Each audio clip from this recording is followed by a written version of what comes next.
this week we got some news on PlayStation's upcoming subscription service, plus we got a confirmed sequel, and we got good news about the Steam Deck and Windows. So let's just go ahead together as a people and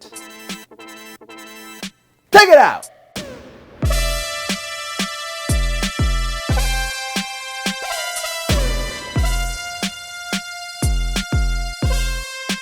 And welcome to another sensational Sunday. I'm Mike, and we're just gonna hop right into the gaming news this week. And the first thing I want to go ahead and talk about, because this is the older story, is PlayStation's subscription service. So PlayStation's launching their Game Pass competitor soon, and of course, us getting close to the date, we got a little bit more tidbits of what games are going to be up there. I know before I was like, I'm not excited about it because the initial batch of games weren't exciting, but we're going to go over some of the new games that they've confirmed that are going to be on the service.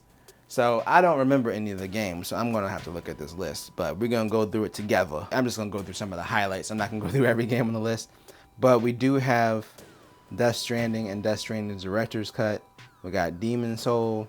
We got Ghost of Tsushima Director's Cut, God of War, Gravity Rush 2 and Gravity Rush Remastered, Horizon Zero Dawn, Infamous First Light and Second Son. We got Knack 1, Little Big Planet 3, Spider-Man and Spider-Man Miles Morales. But I'm not sure if those are the PlayStation 5 up-res versions with the enhancements or not. The Last of Us Remastered, Last of Us Left Behind, Uncharted, the Nathan Drake Collection, Uncharted 4, Uncharted Lost Legacy.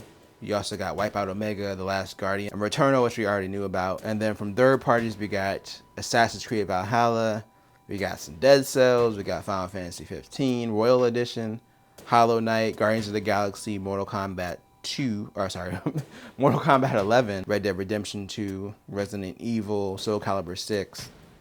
And then our classic games, we got some Ape Escape, Hot Shot Golf, IQ, Intelligent Q, Jumping Flash, Siphon Filter, Super Stardust, and Super Stardust Portable. And then from third parties, they got Mr. Driller, Tekken 2, Worms World Party, Worms Armageddon. And then these are the remastered games that are going to be up there. Ape Escape 2, some of the Jak and Dexter games like Jak 2, Jak 3, Jak X Combat Racing, and Jak and Dexter, the Precursor Legacy. And then we also got BioShock Remastered, Borderlands Enhancement Collection, Bulletstorm Full Clip Edition. We also got some streaming titles on PS3 up there. So the game lineup is looking a little bit better. I don't want to be completely negative on it, but as far as my excitement overall for this service, it's really still not there yet. But of course, that's just me personally. As someone who's had a PS4, it already has a PS5, it's kind of like, I already have most of these games. Like, why isn't the second Last of Us up there? Like, that game's not that new. It's weird. Some of this stuff is weird. It seems like they could have done a little bit more with either the newer games, or they could have done a little bit more with the classic games. Because PlayStation with PS1, PS2, and PS3 have a very strong back catalog of games. If they could use this to sell the service, because obviously they're not going to be able to sell it with having day one releases like Microsoft does, that would be fantastic. So hopefully in the future, they strengthen this back catalog. Maybe this might look more desirable to someone who doesn't have a PS5 yet, or someone who doesn't have a PlayStation yet, and this is their first time getting the console. And they're like, oh, I can subscribe and get all these games I haven't played before. But I think a lot of people that already have like a PS5 at this point, or a PS4 even, like they probably already have a lot of these games. So I don't know. To me, it's not a compelling enough package yet, but let me know what you think. The next thing I want to hop into, I'm going to dig into a little bit, is the Steam Deck on Windows. Now, we know the experience has been garbage for one reason or another, but a big part of the issue were the drivers. So finally, the audio driver are available for Windows for the Steam Deck. So now if you install Windows on the Steam Deck, you can get audio through the actual device. Before, you had to have like a USB adapter hooked up. You can only use headphones or something like that. But now the audio driver is out. Also the Bluetooth, APU, SD card, and Wi-Fi drivers are all available. So it sounds like the Windows experience will be a lot better.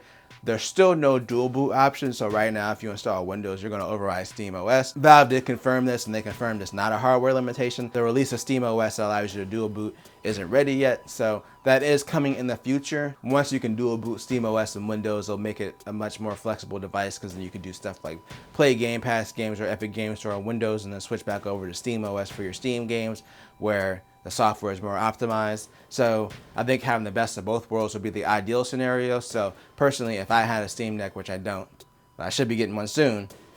And Q3, I'm still waiting. But if I had a Steam Deck, I would probably wait until the dual boot option was available before I installed Windows. Then we got two more quick things to touch on. These are both game announcements. So CD Projekt Red confirmed The Witcher 3, the PS5, or technically the current gen version, PS5 and Xbox Series, and an updated version of PC. It's coming Q4 of this year. So before they didn't want to give a date, but now they've confirmed it'll be out by the end of the year. So if you've been waiting on that, that's coming soon. And the other thing, Death Stranding 2 has been confirmed, kinda. So Norman Reedus basically said, yeah, we're working on it already. And it's one of those things where we probably shouldn't expect it anytime soon, because apparently they're doing motion capture for the game, but motion capture for the first game took almost 3 years. So it's not gonna be out anytime soon. They're probably just in the beginning stages of the game, but yeah, it's kind of one of those weird things where like an actor is confirming that a game is in the work instead of the studio. But if you like that first game, then you got something to look forward to. I need to get back and play it. It's actually an interesting game. I enjoyed the first game, but what I played of it, I got sidetracked and haven't gone back to it yet, but I do plan on re-exploring it again. But right now I'm going to explore bringing this video to a conclusion. But if you enjoyed this video, then make sure to tell a friend, tell a coworker, like, share, and subscribe, and hit the bell notification to get notified when I drop a video. And I always do at least 2 things at the same time.